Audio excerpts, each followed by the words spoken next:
Hi, everybody. Neil Wintereg with Matterhorn Business Development coming back. I want to talk a little bit today about some advice that I think might help you and just some questions that I get about business networking and is it right for you? Is it right for me?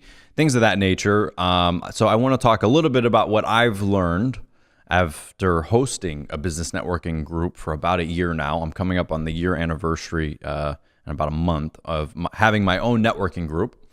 I got tired of the business networking that I was doing. I did not like a lot of the events that I went to. They were either two people at a weird restaurant with some tables thrown together, or it was like a chamber event where everybody was just drinking and hanging out, and there was like 5 million people there, and you really don't meet anybody. And I just didn't really like the 30-second elevator pitches. I hate that with a passion. So there was just different things that I was running into with networking. So instead of complaining about it and not going to networking at all, because I actually really believe in business networking and the value of relationships, I just decided to make my own group and do what I wanted to do. And that's what I did. So in the last year, I've had a group that I call Leads and Coffee. We get together at a coffee shop locally called the Bel Air Coffee Company. The owner of that shop is a friend of ours. He's a great guy, and he's got a big room that has some doors. And instead of paying or renting it out, I said, listen, why don't you let me do a meeting here, and people are going to come and buy coffee and pastries and stuff from me, and it's a win-win. And he was like, hey, let's try it out. So when I started my first networking group, I went on meetup.com. I made a page, and I seriously thought that it was going to be me and my brother and a friend of ours named Jeff. I thought there would be about 3, maybe 4 people that I knew. And I really didn't know where it was going to go. But in actuality, it really took off on this meetup page. People showed up I didn't know, and I was almost like shocked. I didn't know what to do. I hadn't thought it out because I really didn't think anybody was even going to come. So I just sort of winged it. And in the last 11 months or so, we've had really, really good success. We meet twice a month.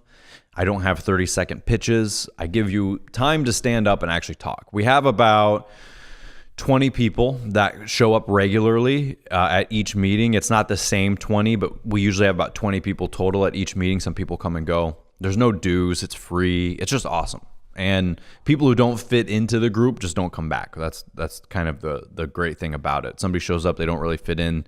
They kind of know they don't fit in. They don't come back. And it's a free group. Now, what have I learned from doing this? Well, I've learned that networking is even more powerful than I thought it could be. Our small group of 20 does so much for each other, and I'm always just blown away at what really goes on. It's just fantastic. And I've made connections in this little group that I didn't even know if it was going to work or not, that are like connections that you just don't get going to any other type of an event. It's just so great. And it really showed to me how important networking can be. And so I learned a couple of things that I just wanted to maybe share because I think everybody could network. Now, there are certain types of groups that are out there. You've got your BNIs. You've got so many others with 3 letters that I can't think of off the top of my head. And, you know, they cost money, 5, 6. I think BNI might be up to $750 these days. And when you join this group, you know, there's a limit as to what industries can be in each group. I even hear now that you have to write a lot of letters to people that aren't BNI members and invite them, and you have like quotas that you have to make. I don't know. It's gotten a little bit crazy in my estimation, but I do think that those groups are fantastic for certain types of industries. I think the service industry, if you're a plumber, if you're an air conditioning guy, if you're a mold remediation company, if you are anything like that, I think there is just so much potential there. Somebody like me, business training, business consulting, I didn't really fit into those types of groups, so I stopped kind of going. Plus, let's be honest, you know, business coaches are a dime a dozen, at least they are here in Florida. Everybody's a business coach. So it was very hard to sort of distinguish myself, and especially in 30 seconds, when you stand up and you say your name and you say your company and you say you do business training, that's what everybody says in 30 seconds. So I kind of cut that out, and I got rid of 30-second pitches altogether. And if you are a 30-second pitch person, It's great if you're in a group that does that, but don't go around telling everybody your 30-second pitch every time I meet you. I was at a networking event earlier this year, and I was at a table having a drink with 3 or 4 other people, and here comes a girl walking up, kind of, hi, and we're like, oh, hi, how's it going? Come on in. And we were all talking about, where we were from, and we weren't even talking about business. And here comes this person, and I said, what's your name? And she's like, hi, I'm such and such, and I'm with this bank, and we offer 3.9% return on investment for our clients in the first 18 months, and we have the highest, return on investment in the state of Florida. And I was like, oh, hi, I'm Neil, right? It was like, I got the pitch. And then she turns to the person next to her and, hi, I'm such and such from such and such bank. And, just that's how she introduced herself to every person in this 200 or 300 people event, with a stack of business cards in her hand and her script coming out of her mouth. You're never going to make contacts that way. It baffles me that somebody thinks that that's how you create a relationship with somebody. You don't create a relationship with somebody by telling me your name and what type of investments you get from your bank. It's not even your bank. You work for the bank, okay? It blows my mind. So the first thing that I learned is that when you join a new networking group, go and talk to everybody in the group, and don't talk about business. Go and meet them, talk to them, say hello, find out where they're from, find out what they do, but really don't even talk about yourself. I want you to just sit there and talk to that person. Now, if you're really good and you are doing something that nobody else in the group is doing, what you will do is you will go and with every person in the group, you will talk about them for 35, 40 minutes, help them solve a problem that they might be running into in their business. And then as you get up to leave, they might say, oh my gosh, tell me about what you do. And you go, you know what? Don't worry about it. I'm here. I'm a marketing guy. This is what I do. I'm so glad that we got to talk about you. If you know anybody who needs marketing, here's my card. If you know anybody who needs mortgages, here's my card. If you know anybody who needs sales training, here's my card. Whatever it is that you do, give them your card. They will automatically think that you're the best at what it is that you do and refer business to you just because you listen to them.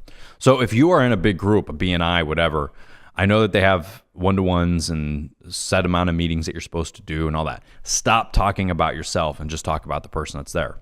Another really good tip, it's really funny, is I've got a guy in my group, Brian. We give him a hard time. I always call him the networker of the year because he's the best at networking. And, now it's just become a little bit of a joke. But one of the things that he told me was that he couldn't believe is that when he goes out to networking events, how nobody in the group uses the services of the other people in the group.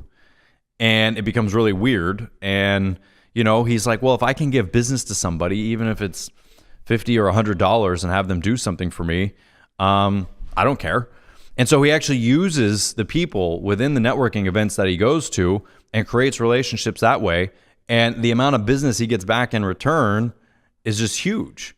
And all he's doing is just using their services. And so I think that that's a really valuable thing, is that if you're in a networking group and there's somebody there that you like, use their services in some way and make sure that, you help them. They will come back and they will definitely help you. So one thing I can definitely say about business networking is I think everybody should do it. I think it is very important to go out and create solid relationships by talking to people and meeting people. One of the things that I believe is that the more technologically advanced we become with more and more social media, more and more texting, photos, Snapchats, memes, whatever, I actually feel like we become more and more out of communication individually. And so I think that if you can go out and you can network one-on-one and talk to people, you separate yourself out from the lazy people who try and do everything, one way. Now, certain companies and corporations can afford to do everything by social media, and they can afford to do it all that way. If you're going to a business networking event, you're probably not one of those companies, and I get that. So I'm talking about for small to medium-sized businesses, I always think that networking is an important aspect of growing your business and creating solid relationships with people.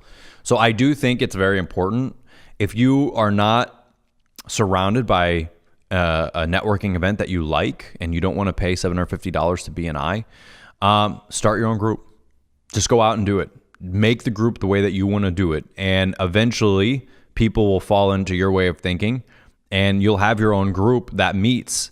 And if your goal is just to help the people that you come into contact with, business will find its way to you no matter what it is that you do. But, don't complain. Just go out and do it. That's what I did. I had never run a networking group before. I just went out and I did it because I got tired of the same old stuff. And I will admit, after having my own group and making a really awesome group, it's a little bit harder for me to go to another event now because it's just not as fun as Leads and Coffee. But if you go out and make your own event, that's all you need. But I think networking is very important. I think it gets a bad taste in people's mouths. When you search, I Googled business networking recently, and there's a lot of like, oh, business networking is terrible and you don't need that and all that stuff. Well, that person is probably a terrible communicator, and that's why they didn't get any business. But if you can communicate with people and you can get along with people, I do think that any business will benefit from it. I just think that, like I said before, you got to communicate to the people in the group. You got to meet them. You got to talk about them. Stop talking about yourselves. And when you go to a networking event, when you stand up and you get to talk about yourself, mention your name, mention what you do, but also acknowledge the people in the room that helped you or that you met with that you really liked or that you learned something from. The more you make it about the group and less about yourself, like for real, not fake, right? But for real, you're going to make money and you're going to do really, really good. So I think networking is important. I think I made that clear. And like I said, your ability to communicate is going to be what makes you money or doesn't, whether it's networking or anything else. And that's really what I focus on, is the communication aspect. So here at Matterhorn Business Development, if you feel like you're not good at communicating, please go online, take our communication and sales test. It's matterhorn.training. Let's see where you stack up. Let's see what you're good at, what you're not good at, and I will help you do better in your business by learning how to communicate with your people. Have a great day, and I hope you learned something good.